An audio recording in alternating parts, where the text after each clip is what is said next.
1.5 each on this other side. Here I also mark 1 inch here, 1.5 on this other side. I'll go ahead and connect it vertically this way.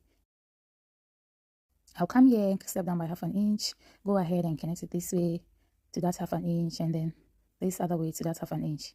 Over here, because it's an off the shoulder brush here, we have to be taking that part of the shoulder we are going to be taking off. It depends on what you want, okay? If you want to take away 4 inches, 5 inches, 6 inches, depending on the amount of shoulder and chest you want to expose, that will influence the number you should go for. But for me, in looking at the style we got our inspiration from, I'm going to be taking off 5 inches as off my shoulder. From my shoulder line this way, I'll just step down by 5 inches and I'll make a straight line this way.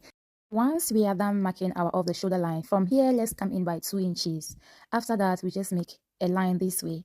Then from that line, we will come out by 1 inches and connect it to this other way. So this is our upper bust tighten. Here, I'll step down by 1.5 inches and connect it to this way. Over here, you can be creative. If you want a sweetheart neckline, wherever you want, just work your way around it. This line here is now a chest line, just as I said. I'll go ahead and divide my chest circumference divided by 4. I'll mark it to this point. When I get where the dot is, I'll stop.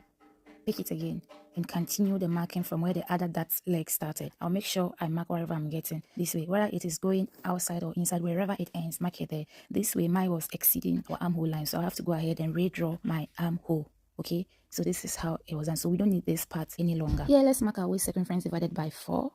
We make sure we add the dots intake at this side. We come to the hip line, mark our hip circumference divided by 4. Also add the dot intake as well.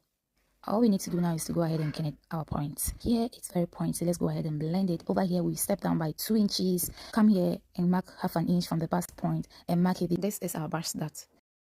Since it's a waistline, we step down by 3 inches and make a curve to this point to get our basque effect. Over here, I'll just go ahead and extend that line. That way, we are now coming to draft the back. Once we are done extending our chest line, let's go ahead and divide it this way to now work on the back pattern. At the front pattern paper, this is a waistline, which will now correspond